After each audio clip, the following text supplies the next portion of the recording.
Arthur Pendelton did not experience heartbreak.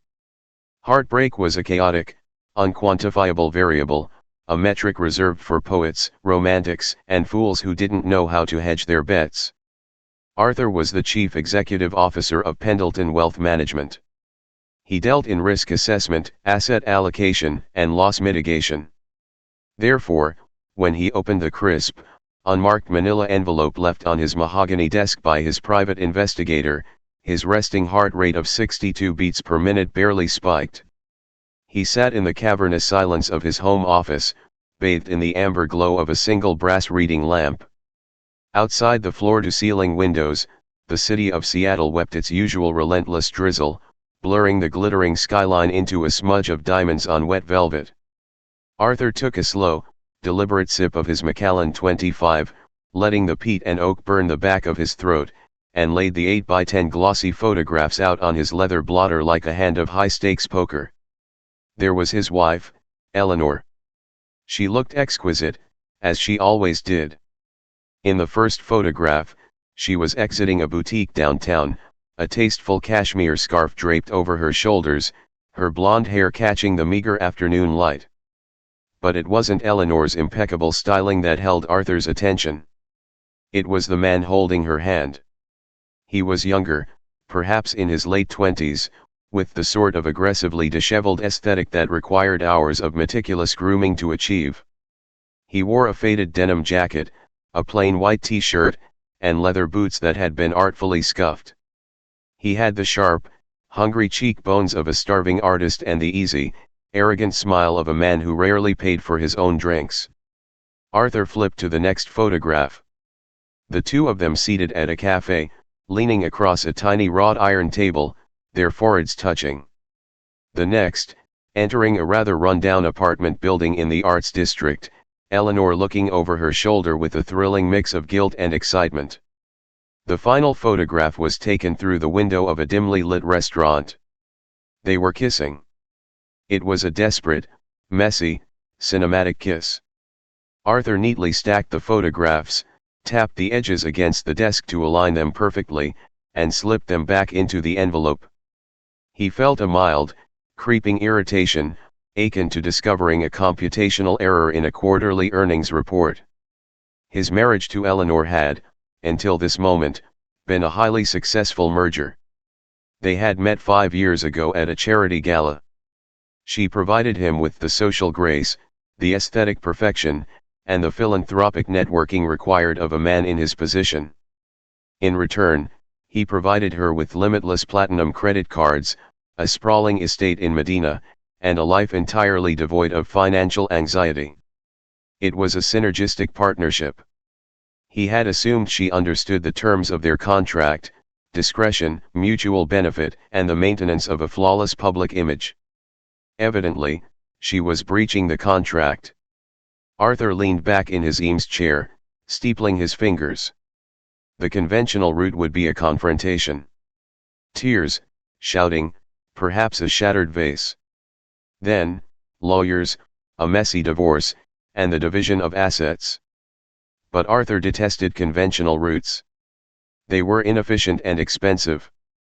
He mentally reviewed the terms of their prenuptial agreement. It was ironclad, drafted by the most ruthless litigators on the West Coast. However, there was a minor vulnerability: a public humiliation clause Eleanor's attorneys had managed to slip in. If Arthur filed for divorce on the grounds of infidelity, it would inevitably leak to the press. A scandal involving the CEO of a wealth management firm could cause a tremor in client confidence. A tremor could lead to capital flight. The resulting drop in the firm's valuation would cost him tens of millions of dollars. Compared to that, this bohemian nuisance was merely a minor liability. And like any liability, he could be liquidated. Arthur pulled a silver pen from his breast pocket and drew a fresh sheet of monogrammed paper toward him. He reviewed the dossier the investigator had provided on the lover. Julian Vance. Age 28. Occupation: freelance graphic designer and self-proclaimed mixed media sculptor. Asterisk: income, negligible. Asterisk. Debt, substantial.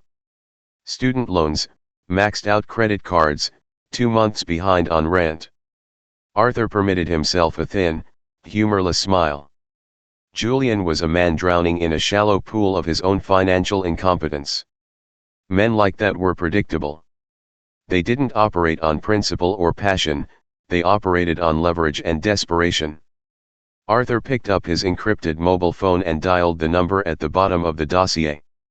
It rang 4 times before a groggy, irritated voice answered over the thumping bass of background music. "Yeah? Who is this?" Julian slurred slightly. "Mr. Vance," Arthur said, his voice a smooth, modulated baritone that had calmed panicked billionaires during market crashes. "My name is Arthur Pendelton. I believe you are closely acquainted with my wife, Eleanor." The music in the background was abruptly muted. The silence on the line was heavy, thick with sudden, paralyzing panic. Arthur could practically hear the young man's heart hammering against his ribs. I don't know what you're talking about, man," Julian stammered, his voice jumping an octave. "Please, Mr. Vance, let us not insult each other's intelligence," Arthur replied smoothly. "I am not calling to threaten you. I am calling to offer you a business proposition. One that will be highly lucrative for you. Be at the Starlight Diner on 4th Avenue at exactly 2 a.m. Come alone. If you attempt to contact Eleanor before then, the offer is rescinded, and my attorneys will destroy what little life you have managed to scrape together. Do we have an understanding? The Starlight. At 2 in the morning. I will take that as a yes. Do not be late."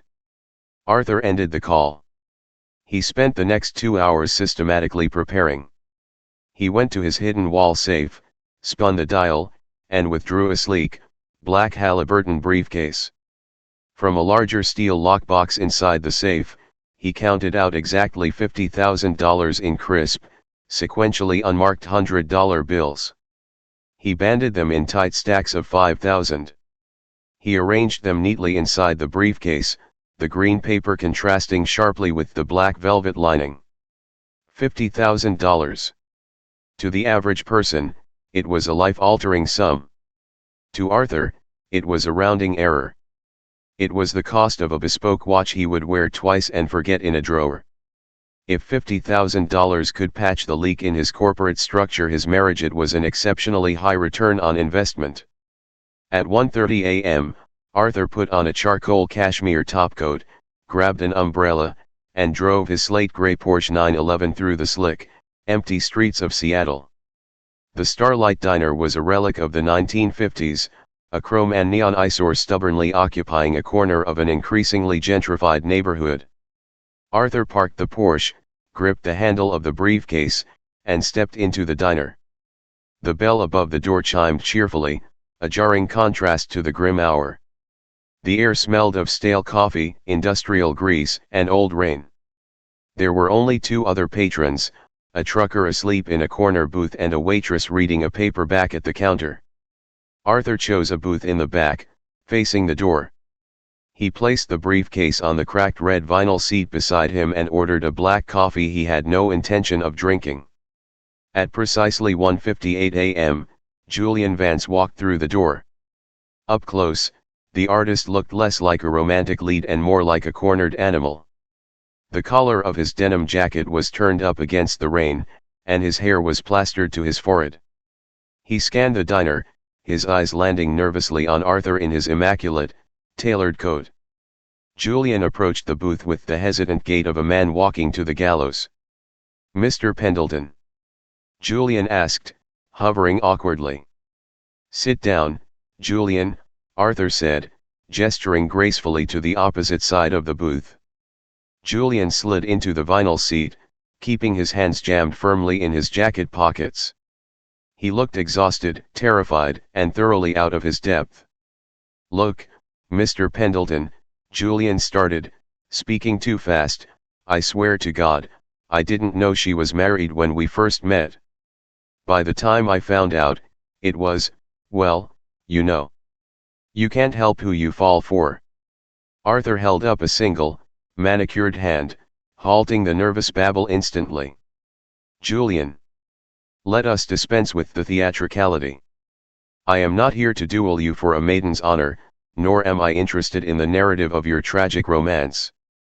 I am here as a businessman dealing with an unforeseen liability." Julian blinked, thoroughly confused. "A liability? My wife is an asset to my public life," Arthur explained patiently, as if speaking to a rather slow intern. "A divorce would be a messy, public, and expensive restructuring that I simply do not have the time or the inclination to manage this fiscal year. Therefore, I need the affair to end. Quietly. Immediately. And permanently. You want me to just walk away from her?" Julian's jaw tightened, a fleeting flash of defensive pride appearing in his eyes. "You think you can just buy people, man? Eleanor and I have a real connection. She's suffocating with you. She needs passion. She needs art." Arthur didn't blink. He reached beside him, lifted the black Halliburton briefcase, and placed it squarely on the sticky Formica table.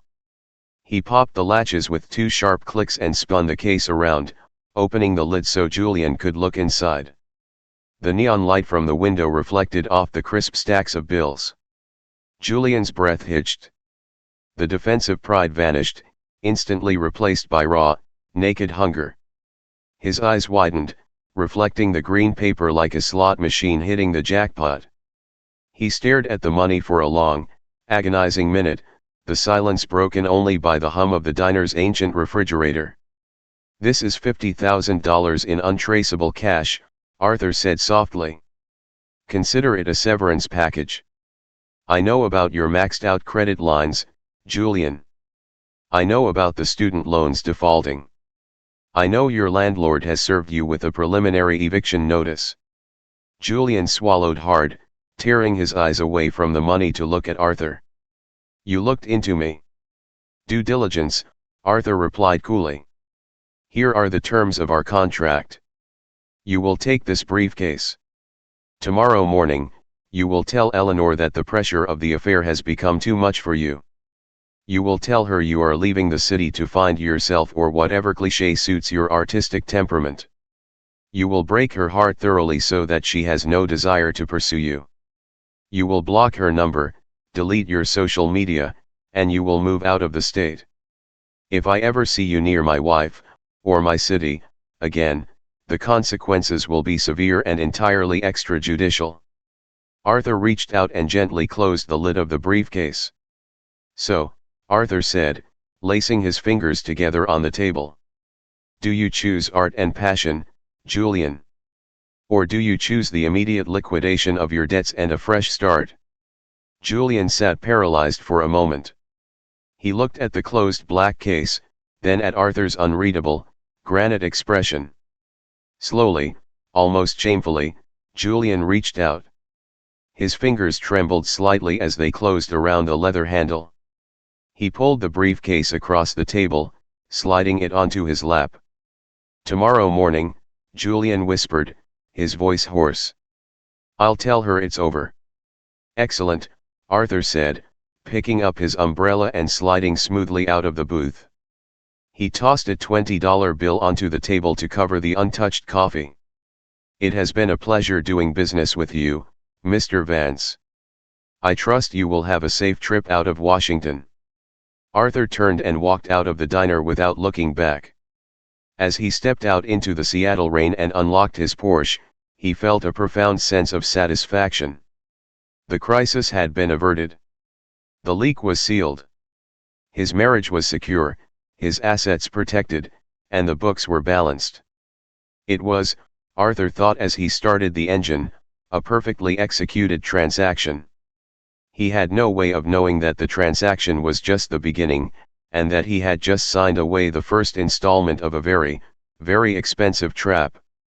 The grieving process, Arthur Pendelton observed over the next 6 weeks, was remarkably similar to a market correction. There was the initial, sharp plunge characterized by Eleanor's sudden, inexplicable bouts of weeping in the conservatory and her sudden loss of appetite. This was followed by a period of high volatility, where she would oscillate between manic, overscheduled socialization and days spent sequestered in the master suite with the silk curtains drawn. Finally, the market began to stabilize into a new, albeit depressed, normal. Arthur played his part with the flawless precision of an algorithm. He was the bewildered but endlessly supportive husband.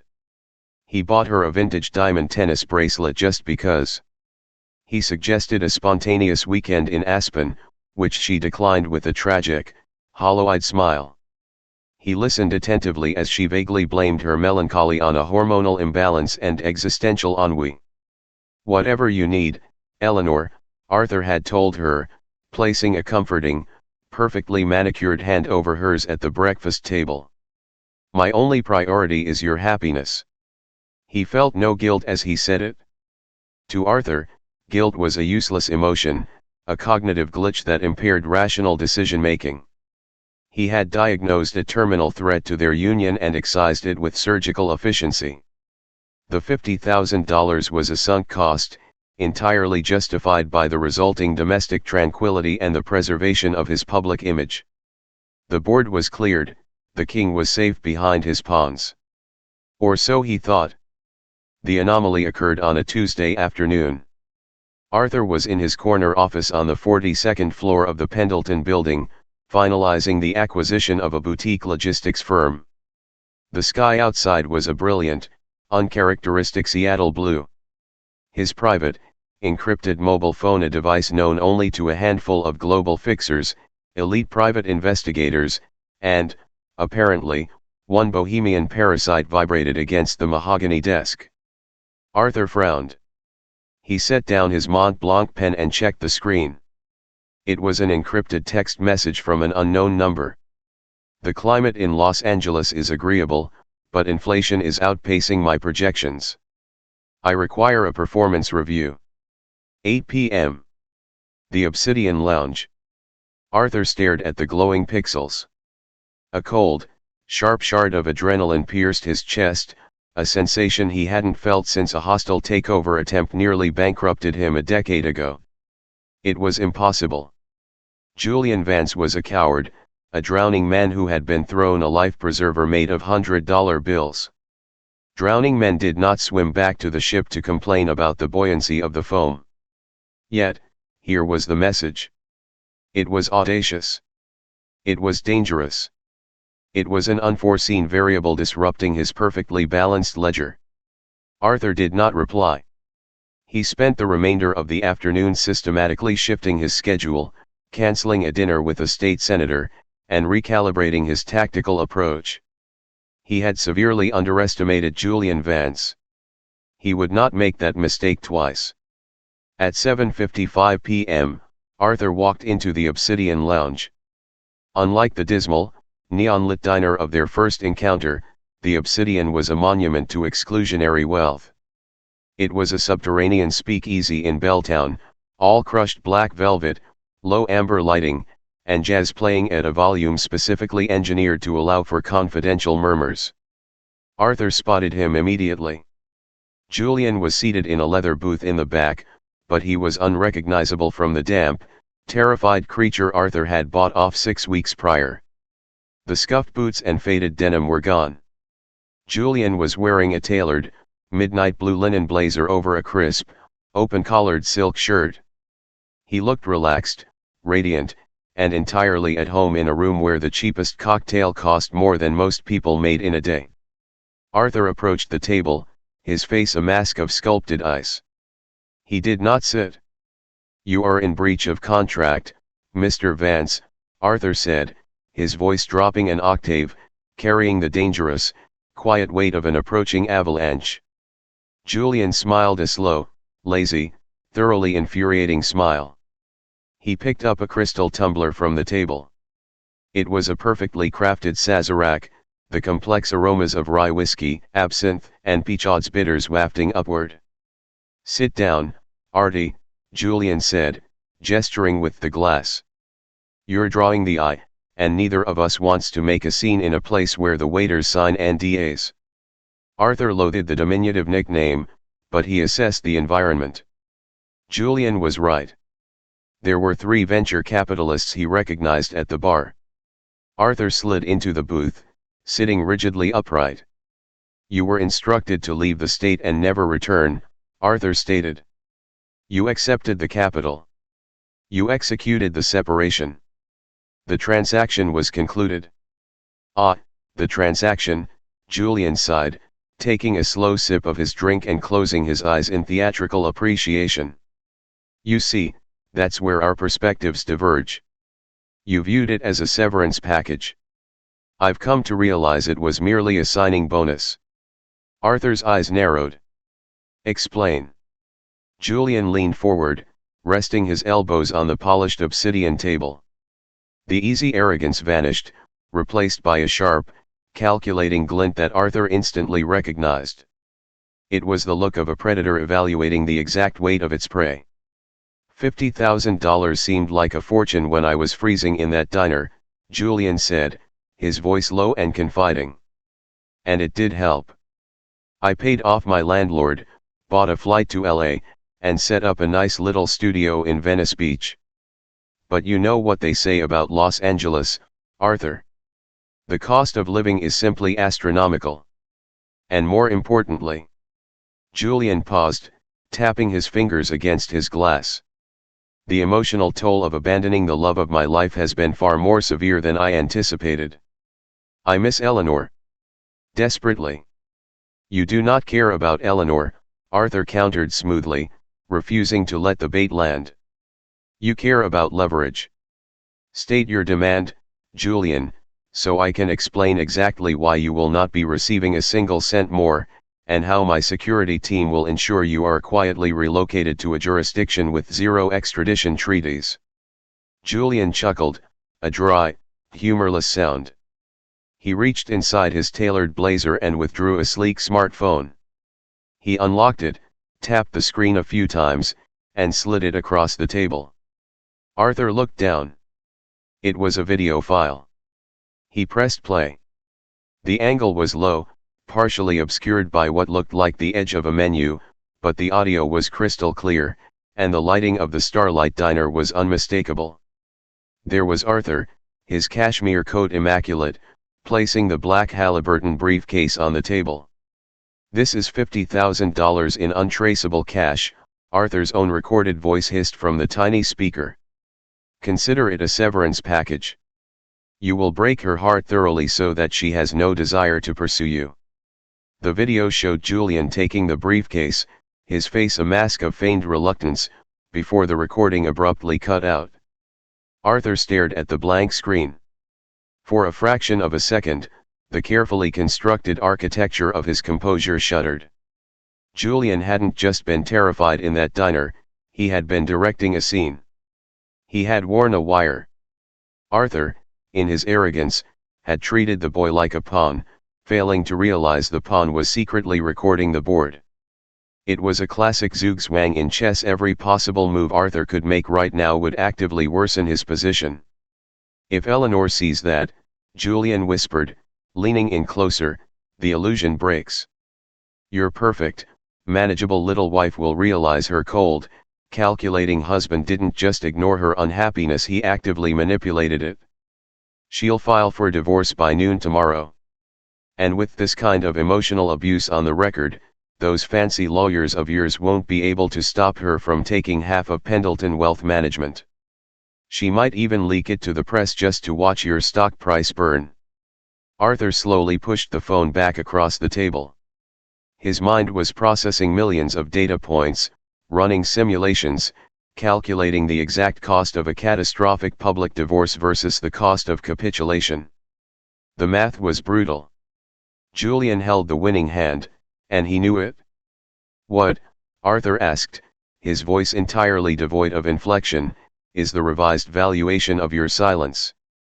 Julian smiled, recognizing the concession. "I don't want another lump sum, Arthur.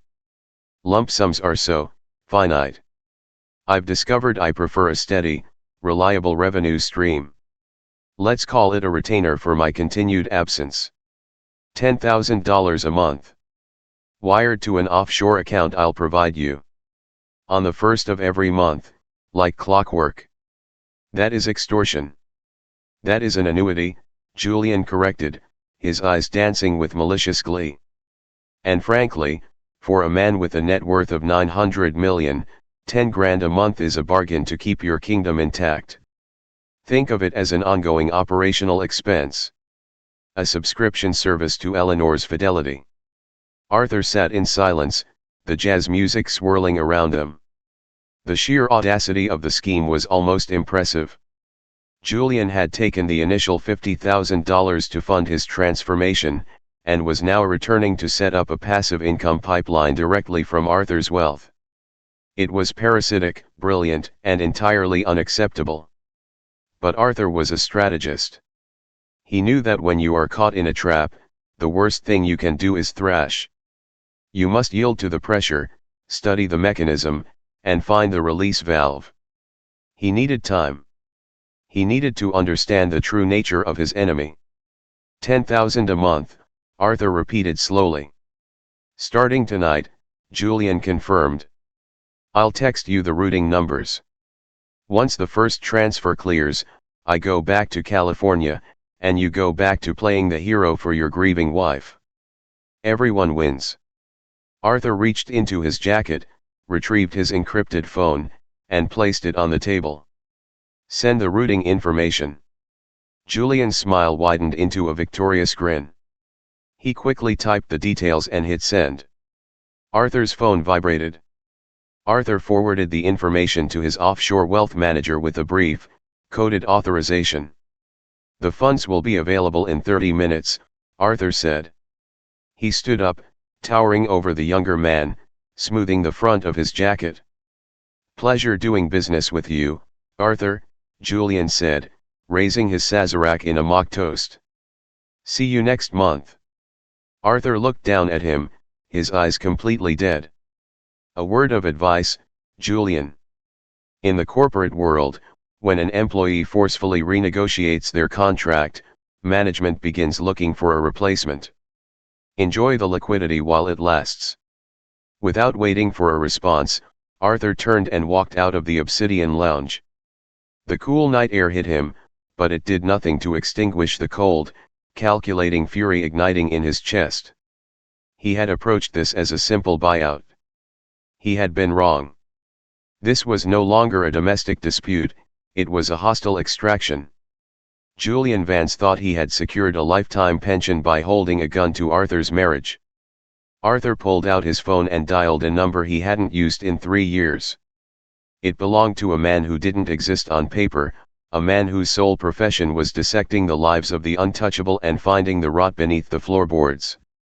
It's Pendelton, Arthur said when the line clicked open. I have a new target. I want a full-spectrum deep dive. Financials, aliases, digital footprint, the works. I want to know what this man breathes, who he owes, and exactly how to destroy him. Arthur hung up, staring at the glittering Seattle skyline. Julian Vance had asked for a raise. Arthur was going to give him a corporate restructuring he would never survive. In the taxonomy of corporate warfare, there are 2 distinct categories of adversaries. The first is the amateur, the emotional actor driven by grievance, panic, or sudden greed. They are chaotic, but ultimately fragile, they shatter upon contact with superior capital and legal force. The second is the professional.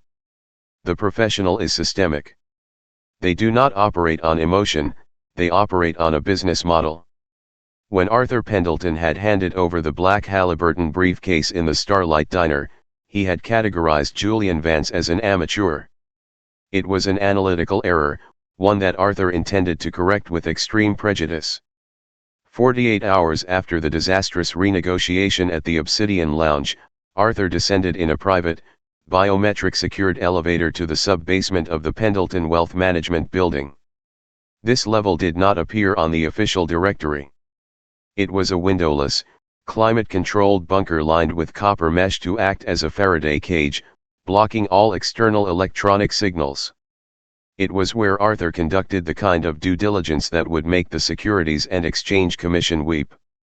Waiting for him at the center of the stark, white room, seated behind a stainless steel table, was Silas Thorne. Silas was a man entirely devoid of memorable features.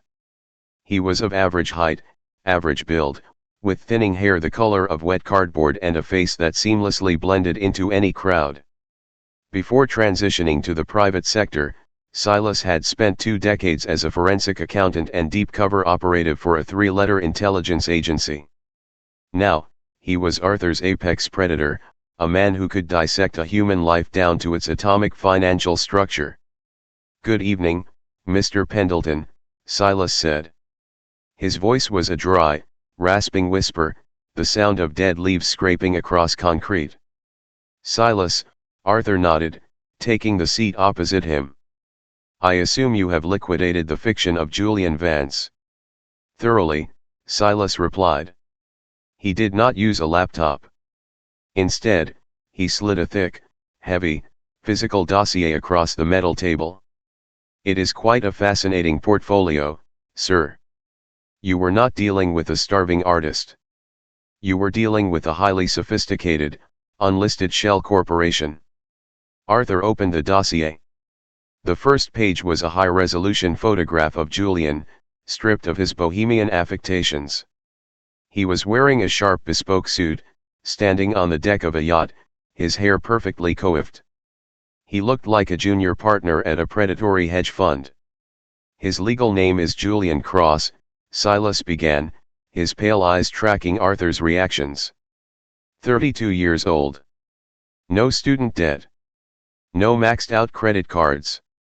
The eviction notices and the run-down apartment in the Arts District were entirely fabricated, a stage set, rented month to month and dressed with cheap canvases he purchased wholesale from an art supply store in Portland. Arthur turned the page. Spreadsheets, routing numbers, and offshore corporate registries stared back at him. "A stage set," Arthur murmured, the pieces snapping together with sickening precision. "Exactly," Silas confirmed. "Mr. Cross is an independent contractor specializing in high-yield emotional extortion.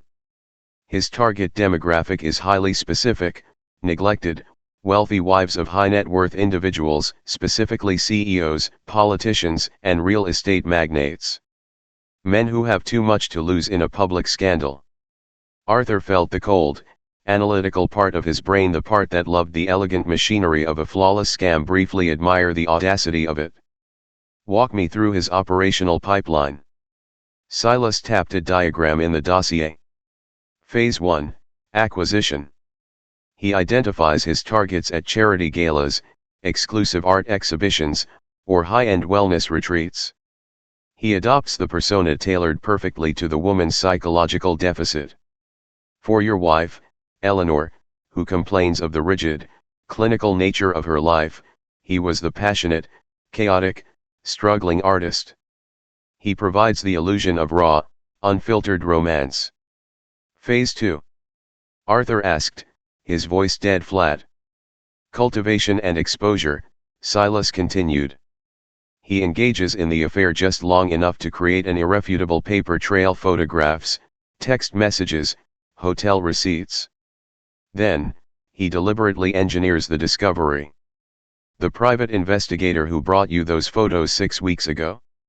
I looked into him. He received an anonymous tip about Eleanor's whereabouts. Julian tipped him off." Arthur's jaw tightened. The anger was there, a dark, pulsing undercurrent, but he clamped it down beneath layers of corporate discipline. He had been managed.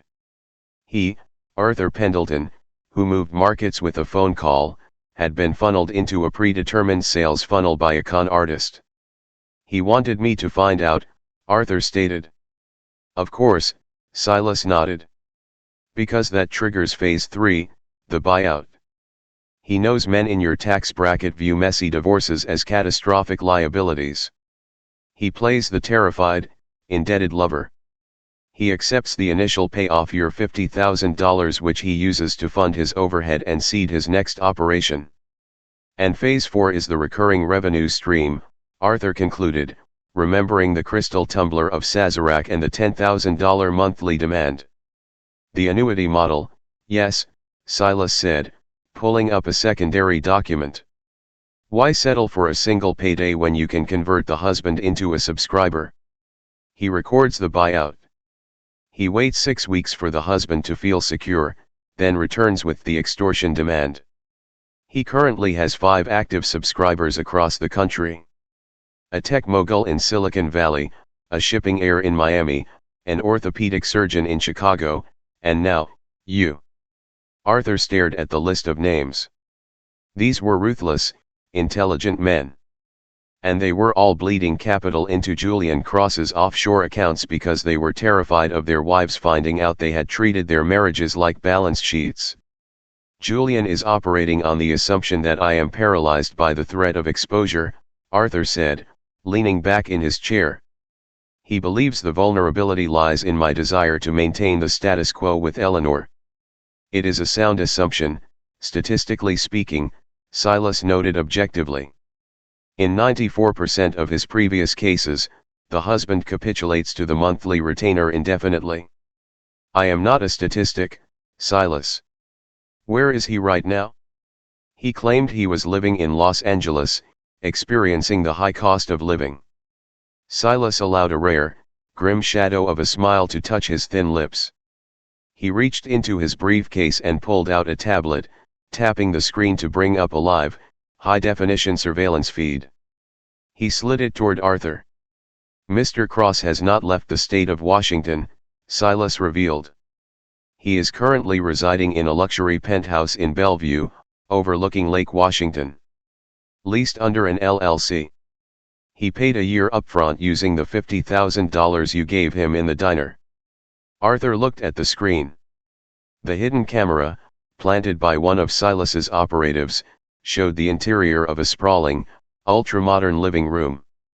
The floor-to-ceiling windows offered a panoramic view of the Seattle skyline across the water.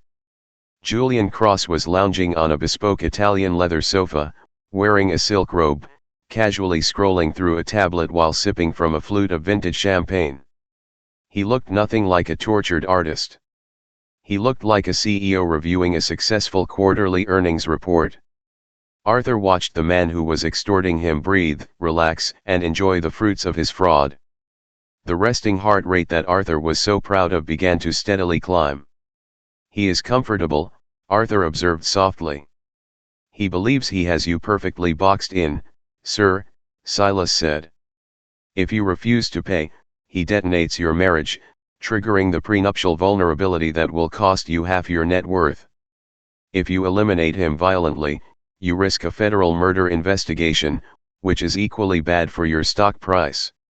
He thinks he is a permanent line item on your budget. Arthur tapped his silver pen against the metal table, the sound echoing sharply in the Faraday cage. He was analyzing the architecture of Julian's business model. Every business, no matter how robust, has a structural weakness. A single point of failure. Julian relied on his victims playing defense. He relied on them desperately trying to keep the secret hidden. Silas, Arthur said, his eyes never leaving the live feed of Julian laughing at something on his tablet. When a competitor attempts a hostile takeover of my firm, I do not simply pay them to go away. I buy their debt. I freeze their supply chains. I turn their board of directors against them. I salt the earth so nothing they plant ever grows again. Silas folded his hands on the table. I have prepared a menu of countermeasures, Mr. Pendelton. We can freeze his offshore accounts.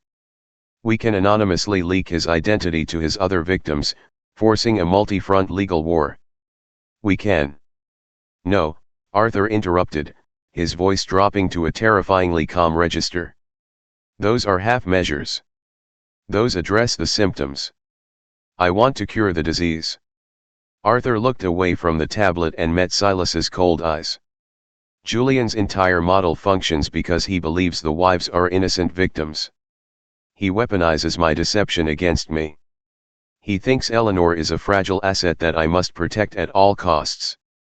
She is, legally speaking, a massive financial liability if the infidelity clause is triggered by your actions, Silas reminded him. Correct, Arthur said. A new, far darker thought began to form in the sterile, calculating void of his mind. A CEO didn't just look at the competitor, a CEO looked at the internal leaks. Silas. You investigated the private detective who brought me the photos. You found the connection to Julian. Yes, sir. I want you to pivot your focus, Arthur commanded, closing the dossier with a sharp, decisive snap. I want you to look at Eleanor. Silas blinked, the first sign of genuine surprise the operative had shown all evening. Your wife, sir. We have her complete daily itinerary. Shopping, Pilates, the charity board meetings. I don't care about her Pilates, Arthur said, standing up, his tall frame casting a long shadow across the bunker. Julian engineered this entire extraction flawlessly. But there is a variable that is bothering me. The timing. The specific phrasing Julian used to threaten me. He knew exactly which clause of our prenuptial agreement to exploit. A struggling artist doesn't know the intricacies of my bespoke legal contracts. A grifter might guess, but Julian didn't guess. He knew. Silas remained silent, his mind already racing ahead, calculating the implications of Arthur's hypothesis. You think? Silas began carefully. I think Julian Cross is brilliant, Arthur said, buttoning his suit jacket. But I think his intelligence is localized. He needed an insider. Someone who intimately understood my financial vulnerabilities, my schedule, and my psychological profile. Arthur looked back at the frozen image of Julian's dossier. Dig into Eleanor's encrypted cloud storage. Review her private bank records, not the joint accounts, but any dormant accounts from before our marriage. Check her geolocation data against Julian's movements over the past year, well before this affair supposedly began. Silas gathered the files, his face returning to its default mask of professional detachment. If your hypothesis is correct, Mr. Pendelton, this is not just extortion. It is an internal conspiracy to commit massive financial fraud. Exactly, Arthur said, turning toward the elevator. Do the due diligence, Silas. If my wife is an unlisted partner in Julian Cross's startup, then I am no longer playing defense. As the heavy steel doors of the elevator slid shut, sealing Arthur inside the rising cabin, his reflection in the polished metal was perfectly calm.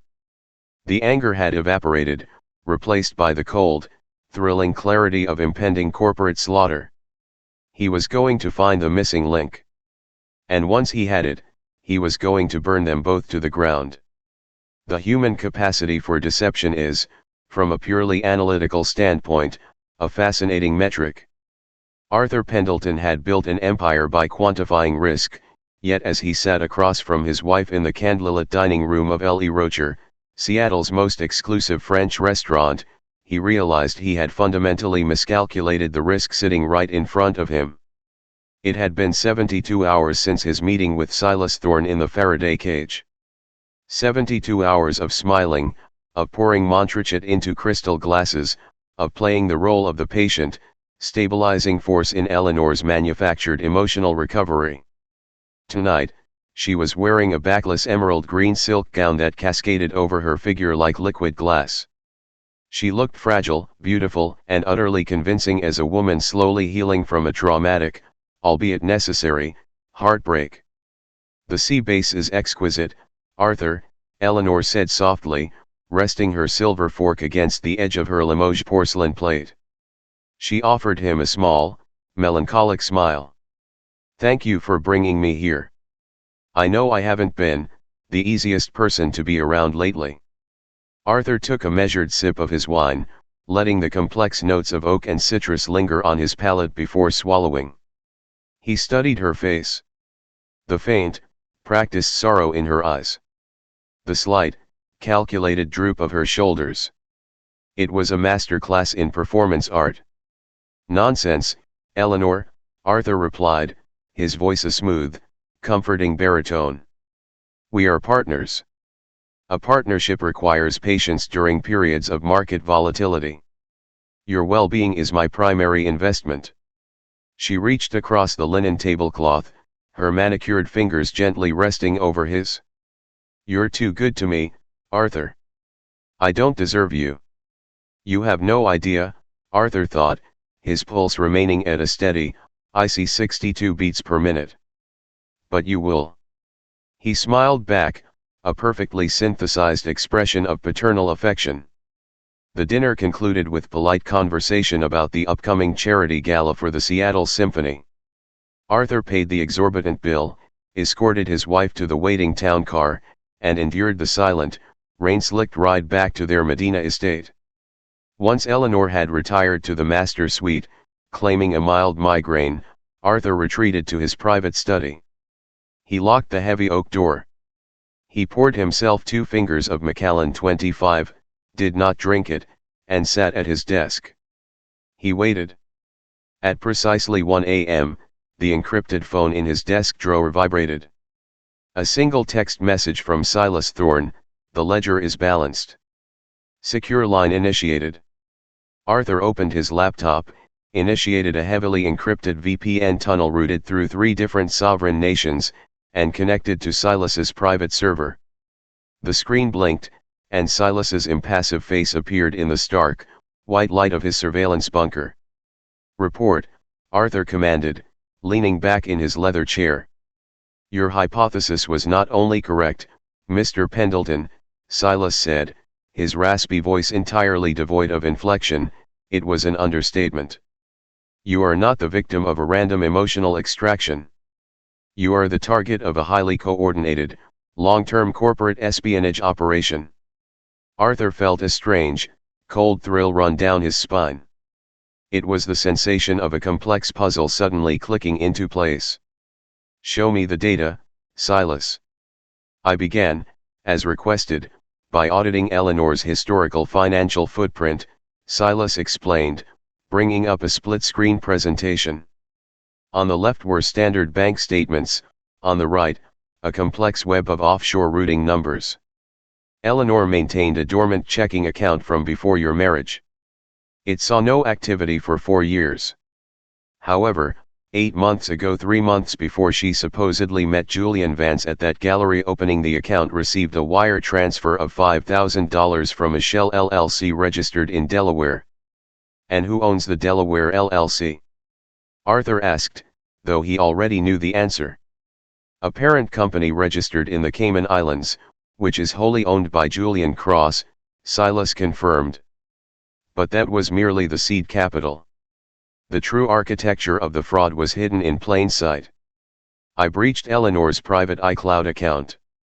She utilizes a dual authentication biometric lock, which required some creative circumvention, but the contents were illuminating." Silas transmitted a file packet directly to Arthur's laptop. "Open the folder labeled Project Severance." Arthur clicked the mouse.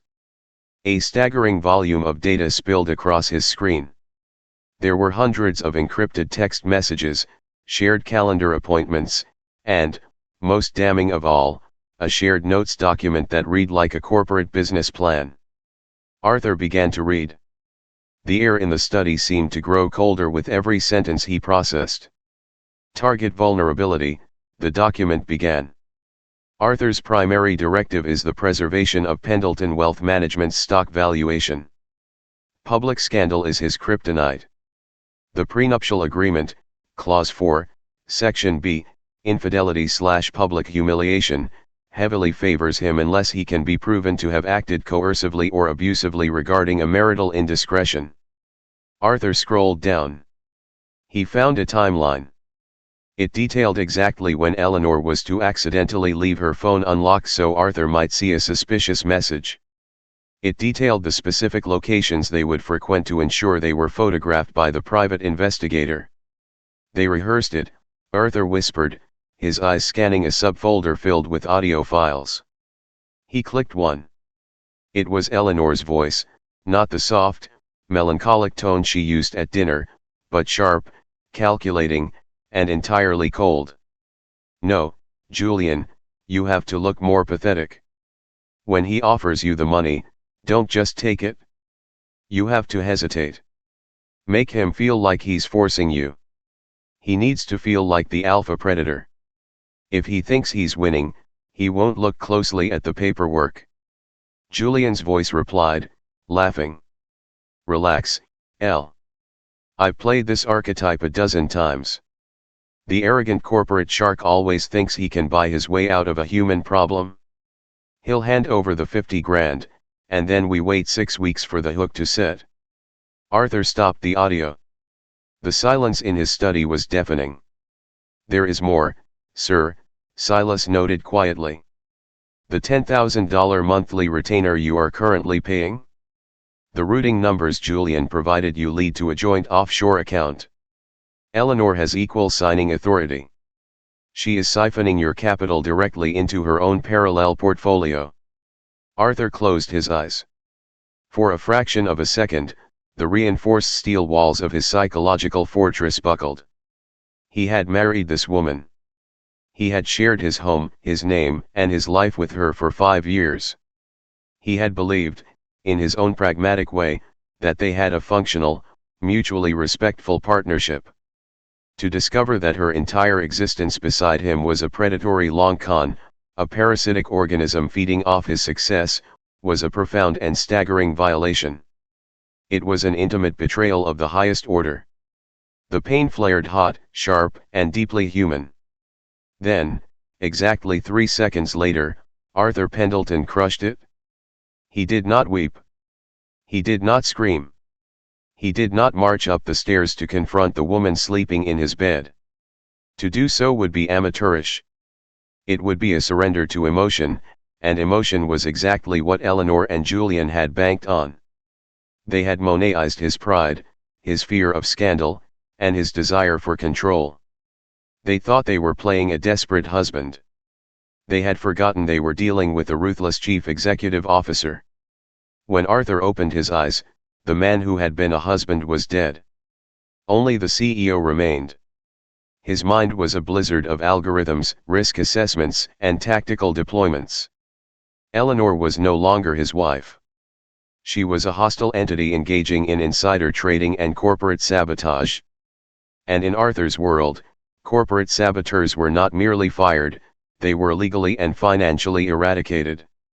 Silas, Arthur's voice was like grinding glaciers, devoid of any human warmth. I want to verify my understanding of the legal landscape. If Eleanor is proven to be conspiring to extort me, the prenuptial agreement is not only voided in her favor, but it defaults to the punitive clause, correct? Correct, sir, Silas confirmed. Under Washington state law, and specifically Clause 9 of your agreement, if either party engages in criminal fraud against the other, they forfeit all claims to marital assets, alimony, and are liable for damages. And Julian Cross's business model, Arthur continued, his eyes fixed on the financial flowcharts on his screen.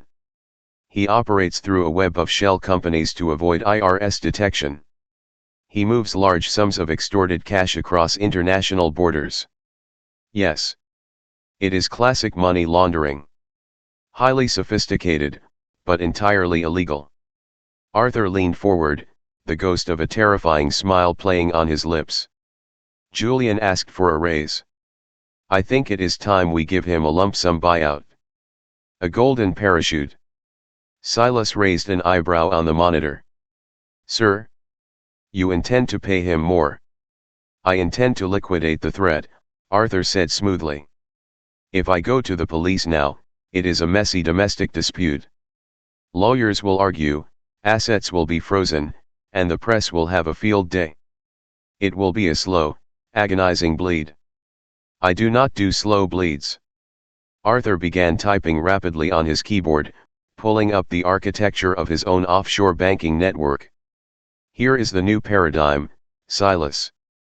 Tomorrow, I will contact Julian. I will tell him that the $10,000 monthly retainer is an unacceptable recurring liability. I will feign exhaustion. I will offer him a one-time, final settlement to dissolve the arrangement entirely. $1 million. Silas remained silent, calculating the trajectory of Arthur's strategy.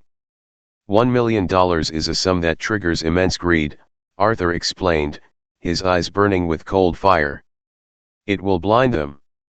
Julian and Eleanor will believe they have successfully broken me. They will agree. And the trap?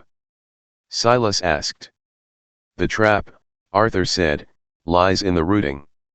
I am not going to wire the funds from my clean accounts. I am going to use the shadow accounts. The ones I use specifically to monitor high-risk international investments. Accounts that are deliberately positioned adjacent to entities heavily monitored by the Financial Crimes Enforcement Network, FinCEN, and Interpol. Understanding dawned on Silas's stoic face. You are going to taint the capital.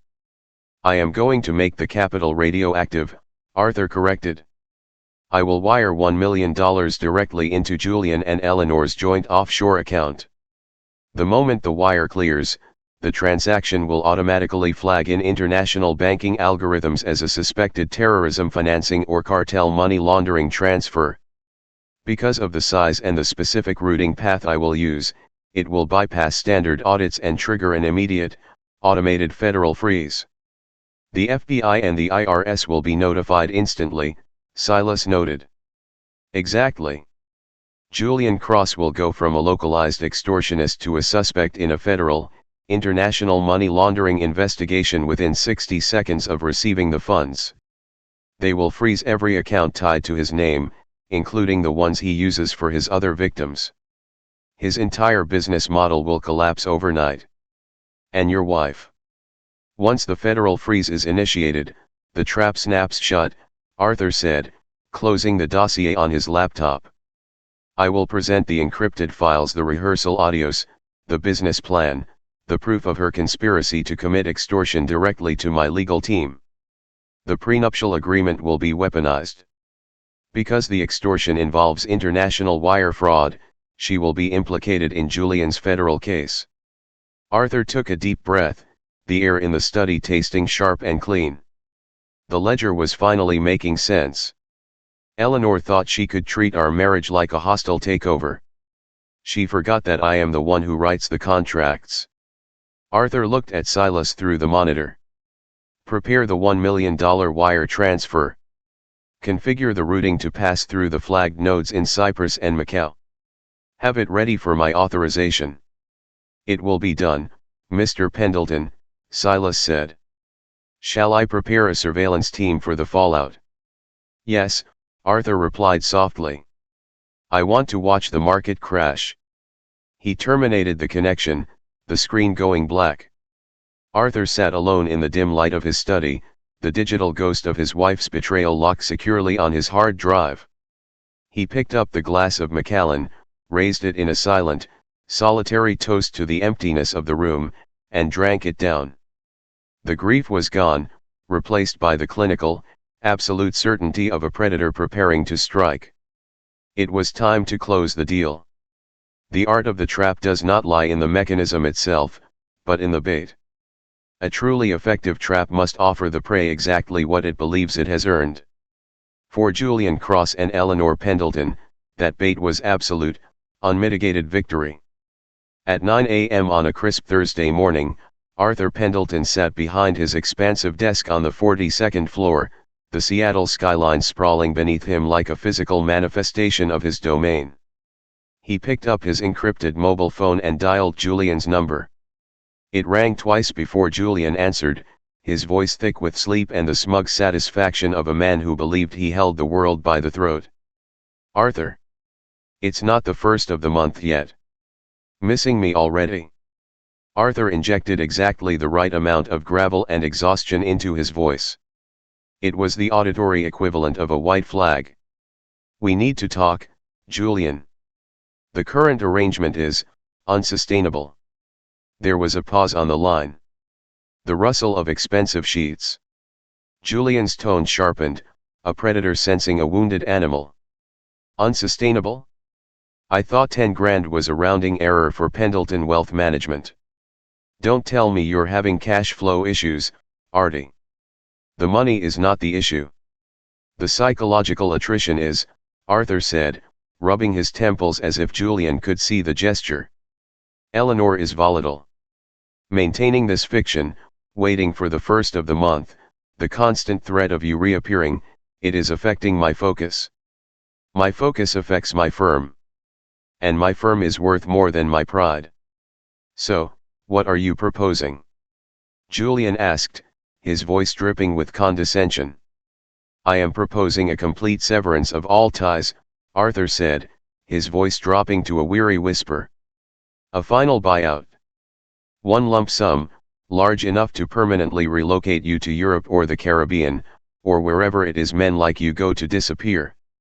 You relinquish the recordings. You never contact me or Eleanor again. A lump sum, Julian repeated slowly, tasting the words. I don't know, Arthur. I like the annuity model. It provides stability. $1 million, Arthur said flatly. The silence that followed was absolute.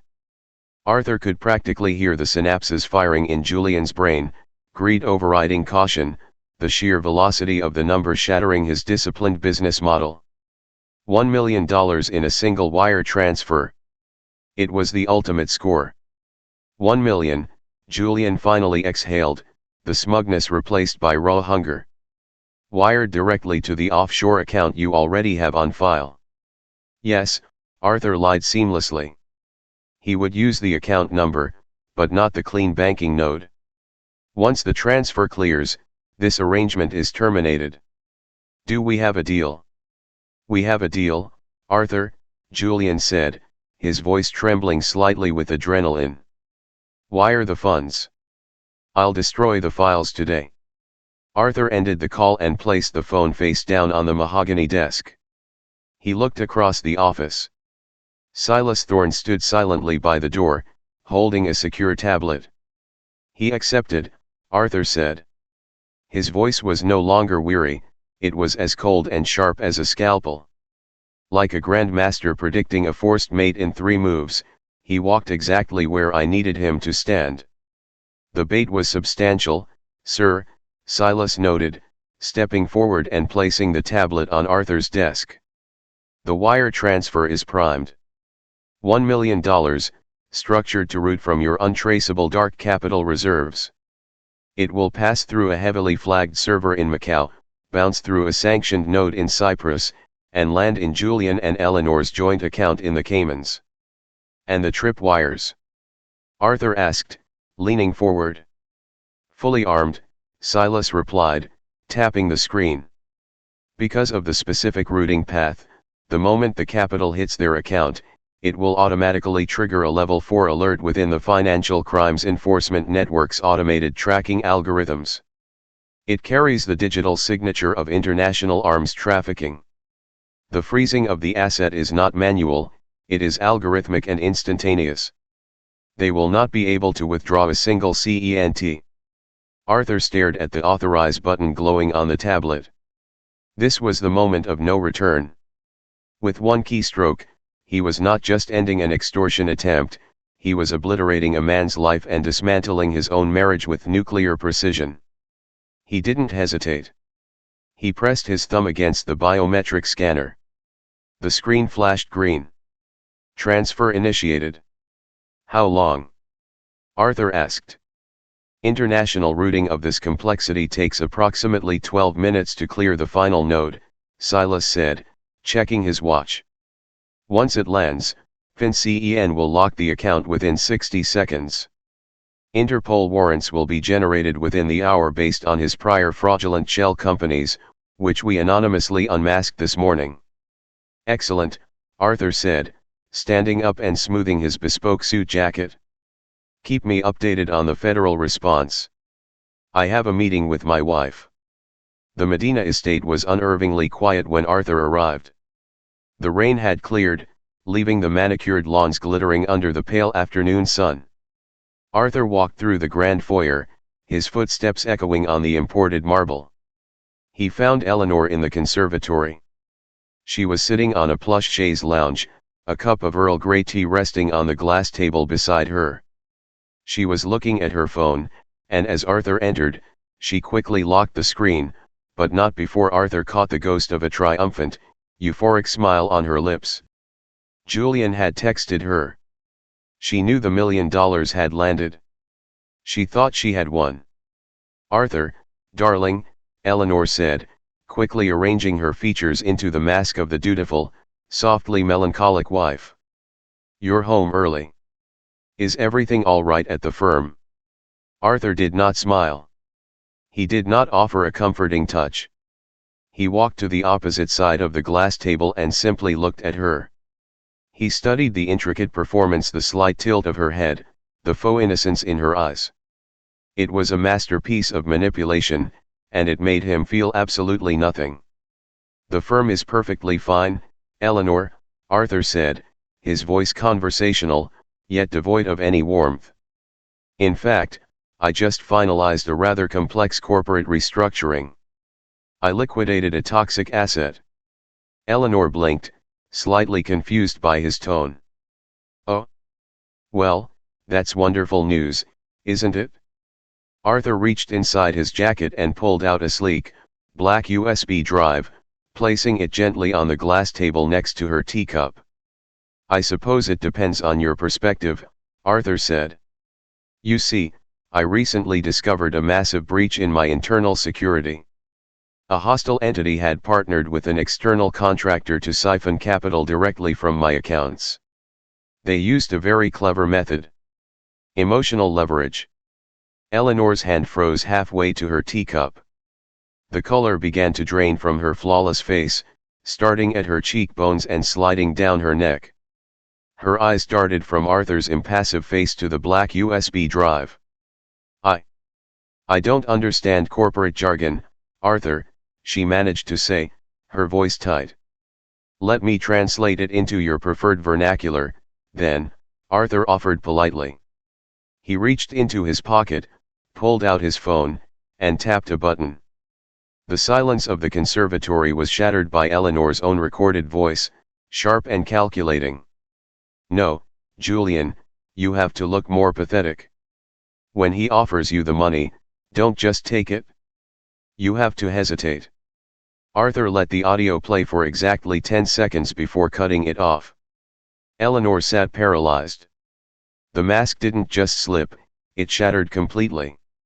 Her eyes widened in absolute, unadulterated terror. Her mouth opened, but no sound came out. She looked like a ghost who had just been informed she was dead. "Your business model was impressive, Eleanor," Arthur said, sitting down smoothly in the armchair opposite her. "Partnering with Julian Cross to bypass the infidelity clause in our prenuptial agreement by forcing me to pay him off? Orchestrating the private investigator? It was a bold strategy. Unfortunately, you failed to account for my due diligence." "Arthur," she whispered, her voice shaking violently. "Arthur, please, let me explain. It isn't what it looks like." "Do not insult my intelligence," Arthur interrupted, his voice dropping to a terrifying, absolute zero. "I have your encrypted cloud storage. I have your dormant checking accounts. I have the business plan you drafted with a career con artist to extort me." Panic, raw and feral, finally broke through Eleanor's paralysis. She lunged forward, grabbing the edge of the glass table. "You can't prove anything. Audio can be faked. If you try to divorce me over this, I'll take half of everything you own. The prenup says." "The prenup," Arthur stated, leaning forward to meet her panicked gaze, "states in Clause 9 that any party engaged in criminal fraud against the other forfeits all claims to marital assets, alimony, and equity. Extortion is a felony, Eleanor. Conspiracy to commit wire fraud is a federal crime." "Then I'll deny it," she shrieked, the elegant socialite replaced by a cornered rat. "Julian will back me up. We'll say you forced him to say those things." Arthur smiled. It was not a pleasant expression. "Julian cannot help you, Eleanor. Julian is currently indisposed." Arthur checked his phone. A message from Silas had just arrived, FinCEN freeze confirmed. FBI field office en route to Bellevue penthouse. Asset is neutralized. About 20 minutes ago, Arthur explained calmly, Julian received a wire transfer for $1 million. I assume he texted you to celebrate. Eleanor swallowed hard, her eyes darting toward her locked phone. What you don't know, Arthur continued, is that the money was routed through international accounts flagged for money laundering and terrorism financing. The moment it hit your joint offshore account, the federal government froze it. Every cent Julian Cross has ever stolen is gone. As we speak, federal agents are breaching his penthouse in Bellevue. Eleanor gasped, falling back against the chaise lounge as if she had been physically struck. You framed him. I merely accelerated his inevitable demise, Arthur corrected. And because your name is on that joint account, Eleanor, and because I am about to hand this USB drive over to the FBI, you are now a co-conspirator in an international money laundering syndicate. She began to hyperventilate. Tears, real ones, this time spilled down her cheeks, ruining her perfect makeup. Arthur, please. I'm your wife. You loved me. You can't do this to me. I'll go to prison. Arthur stood up.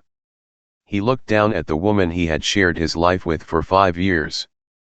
He searched himself for a flicker of pity, a ghost of the affection he had once held for her. He found nothing but cold, immaculate silence.